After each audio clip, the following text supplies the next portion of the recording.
ზრუნვა მიუსაფარ ცხოველებზე სურსათის ეროვნული სააგენტო სპეკულაციების გამოსარიცხად ახალ კამპანიას იწყებს. რა ჩვენა ბოლო 2 დღის აქტივობამ ფაქტების გარეშე მაკუნა აბულაძის რეპორტაჟი. ასე იქნება ამიერიდან სპეკულაციების თავიდან ასაცილებლად სურსათის ეროვნული სააგენტო ახალ კამპანიას იწყებს. მოქალაქეებს წინასწარ ეცოდინებათ კონკრეტულად როდის და სად მოხდება მიუსაფარი ცხოველების ერთად აყვანა, შესაბამისი ვეტერინარული პროცედურების ჩასატარებლად გადაყვანა და უკან დაბრუნება. ეს ზესტაფონია, სადაც მოქალაქეებმა საკუთარი სურვილით მიიყვანეს მიკედლებული ძაღლები და თავად მიადევნეს თვალი პროცესს. პროგრამის ეკიპაჟები ჩვენ ვეტერინარებთან ერთად მობილიზებულები არიან სხვადასხვა მუნიციპალიტეტებში. პასუხისმგებელ პირებთან შეთანხმებით მოხდება ამ ძაღლების გადაყვანა და სხვადასხვა პროცედურების ჩატარება. პროცედურების დასრულების შემდეგ ძაღლებთან, როდესაც ძაღლების გამოყვანა იქნება საჭირო თავშესაფრიდან, მოხდება კომუნიკაცია პასუხისმგებელ პირებთან და ამ ძაღლების გამოყვანა მოხდება მათთან შეთანხმებით.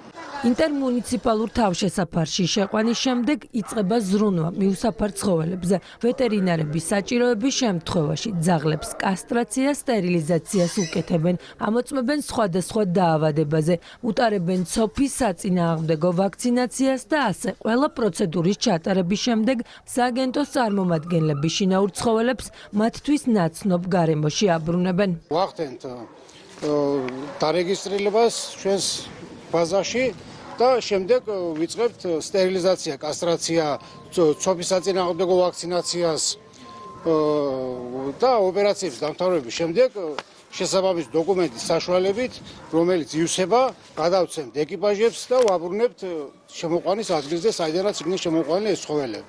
ამით ამოიწურა სპეკულაციები ზუგდიდიდან წაყვანილი ძაღლების ირგვლივ. 57-ვე მიუსაფარი ცხოველი მუნიციპალიტეტში დაბრუნდა. ახლა უკვე ძაღლები ვაქცინირებულები და სტერილურები არიან, რაც იმას ნიშნავს, რომ ადამიანებისთვის საფრთხეს აღარ წარმოადგენენ. მიზანიც სწორედ ეს იყო, უსაფრთხოება.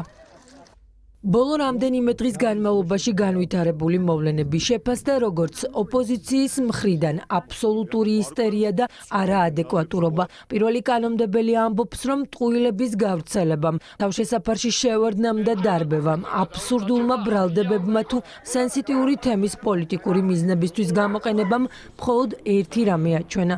ქვეყანაში ემოციურად დაზიანებული ოპოზიციაა, რომელსაც შველა სჭირდება. ის კადრები კიდევ ერთხელ რაც ჩვენ გუშინ ვიხილეთ, ქცევა, შეჭრა, თავდასხმა, ეს არის აბსოლუტურად აცდენილი ყოველგვარ ადეკვატურ ქცევას. კიდე ერთი საფნის ბუშტი, რომელიც გაუსკდა ხელში რადიკალურ ოპოზიციას, მაგრამ ჩვენ კიდევ ერთხელ შევჩა ხელში ემოციურად დაზიანებული რადიკალური ოპოზიციის სახე, რომელსაც ჩვენ პოლიტიკურად ვერაფერს ვეღარ უშველით, მათ ცოტა სხვა სახის დახმარება სჭირდება. ქმედებები, რაც ჩვენ გუშინ ნახეთ, ხო, სპეკულაციები, სიცრუე, ტყუილის გავრცელება, ეს არ არის სწორი და კატეგორიულად მიუღებელია. ამ ტიპის ქმედებებით, ამ ტიპის განცხადებებით, გადადგმული ნაბიჯებით სიძულვილს იწვევენ საზოგადოებაში. არ არსებობს საკითხი და არ არსებობს სივრცე, რომ ოპოზიციამ სათავისოდ არ გამოიყენოს, მათთვის არანაირი მნიშვნელობა არ აქვს ეს რამდენად სენსიტიური იქნება ჩვენი საზოგადოებისთვის. ერთადერთი მიზანი მათი ის არის, რომ ნებისმიერ შემთხვევაში ხელისუფლების წინააღმდეგ გამოიყენონ და რაღაც სასაუბრო მისცენ ჩვენ საზოგადოებას. ეს ერთგვარი, ასე ვთქვათ, მახინჯი პოლიტიკური შემოჭრა ხოლმე ამ ველზე და სენსაციის მოწყობა და გარკვეული ფსიქოზის დაბადვაც კი ემსახურება ერთ მიზანს, რომ არა ძაღლებთან დაკავშირებული პრობლემაზე იყოს საუბარი, ზოგადად ფსიქოზი არსებობდეს ქვეყანაში ნებისმიერ საკითხზე. მიუსაფარ ცხოველებზე დეზინფორმაციული კამპანია მას შემდეგ დაიწყო, რაც მოქალაქემ სოციალურ ქსელში გორის კრემატორიუმის ეს ერთი კადრი გავრცელა. ფაქტების გარეშე მაშინვე დაიწყეს მტკიცება, რომ თითქოს აქ ძაღლებს წვავდნენ.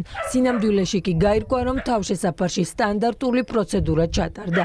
დაიწვა ნარჩენები. კრემატორიუმის შესაბამისმა სამსახურმაც შეამოწმა და დარღვევა არ გამოვლენილა. მიუხედავად ამისა, ოპოზიციამ და მათმა აქტივისტებმა სოციალურ ქსელში სტატუსები გამოაქვეყნეს და როგორც შეფასდა ემოციური ტემპერატურის ასაწევად მოსახლეობაში პანიკის დათესვას სცადეს. ამ კამპანიის უკან ის პოლიტიკოსები დგანან, რომელთა ხელისუფლებაში ყოფნის დროსაც ძაღლებზე ნამდვილად ზრუნავდნენ, ოღონდ აი ასე.